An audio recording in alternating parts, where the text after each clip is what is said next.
Баш байге алтын комуз ээси Рахматулла Козукеев.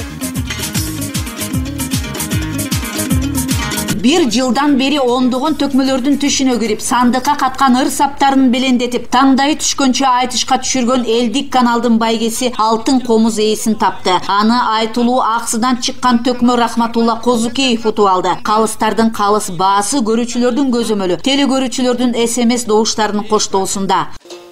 Allah buyurup el koldup, mının altın komuz kolumda. Alemin ayta turgan söztürüm tаңдайымдан oyumda. Барпа атанын ыргагында сөз төккөн атактуу Рахматулла акынга айтышка түшкөн Гөл кылаасынын жаш төкмөсү Турат Жумаев тең тайлашып, кээде сөздөн сокку жеп, кээде сөз уруп айтышып, биринчи орунга 100 000 сом сыйлыкка татыды. Кол чап сүрөп турабыз, келиңиздер. Турат мырза, биринчи орун кут болсун. Расында Сулайман тоо түбүндө ак буураны ырга салып, сөздү суудай чачкан эки төкмө айтышка түшкөндө эл түгүл бүт айлана кулак түрдү. Дыбыраган жаан түгүл шамал да токтоду. Ак элечек энелер калың калк түгүл илгери айтыш дегенде токтогулду ээрчиген Коргоолдун урпактарынан өйдө келишти. Бул майрам менен куттуктайм. Мен алыскы Токтогул районунан келдик. Биз атайын ушул чакыруу менен биз айтылуу Токтогул Сатылгановдун шакирти Коргоолдо Усулунун неберелери болобуз экөөбүз тең. Бүгүнкү маана аябай жакшы.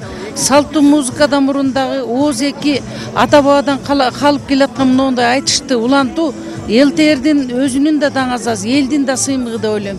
Кайрадан сага туш келдим, атаган аке эмне кылар экенсиң?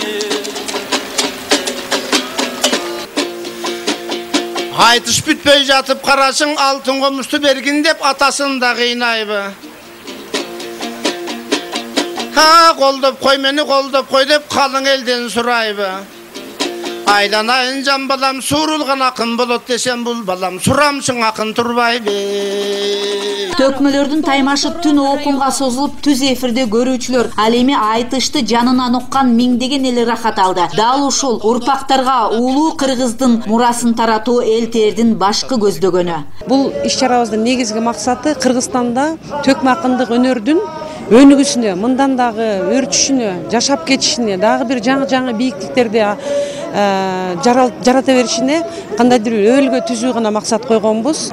Белгилеп кетиш керек, биз эки байге коюп атабыз. Биринчиси бул алтын комуз кубагы. Алтындан жасалган комуздун комуз чүрүлгөн кубак. Бул 10 жылда бир бериле турган кубак болуп атат. Бул залкарлардын залкарына деп аталат. Ал эми экинчиси жыл сайын берилет. Бул алтын жалатылган кадимкиле өрүк комузу.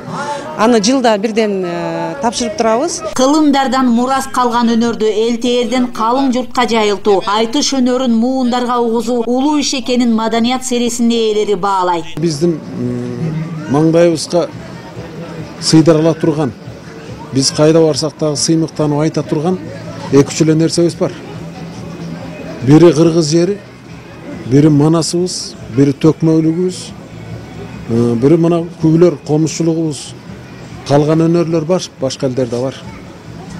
Бирок биздин ушул уникалдуу өнөрүбүздү өлтүрбөй, улантып кетишибиз керек деген маселеге келгенде, элтердин азыркы жасап аткан иши абдан чоң иш деп ойлойм. Жаштарга чоң үлгү, анан кийин баягы кыргыз тилди ушундай баягы агитация, өзүнчө пропаганда кылыш керек ошо. Ушундай передача болбосо эл билет ошо. Жаштарга бул керектүү нерсе. Бирок бул жолдун башы. Мен ойлоп атам, эгерде дагы бир 2, 3, 4 жыл бул баягы Масляковдун КВН бар го, орус телевиденияда. Мүмкүн популярный жагынан ошондой болуп калат. Расында элдик канал кыргыздын көөнөрбөс өнөрлөрүн кастарлап чагылдыруудан чарчабайт. Айтсак ак таңдай акындардын алтын комуз таймашы 1 жылга созулуп, 49 ирет түз эфирде Ош Бишкек телекөпүрөсү аркылуу 32 төкмө акынды алып чыкса, улуу акындар сөзүн таптап, жаш төкмөлөрдү элге таанытты. Ал эми баш байге Баткендин өрүгүнөн чабылып, алтын менен капталды. 10 жылда бир ыйгарылуучу алтын комуз кыргыз эл акыны Замирбек Үсөнбаев кайгарылды. Майра Мурзакулова, Илимбек Турсунбай уулу, ЛТР Ош шаары.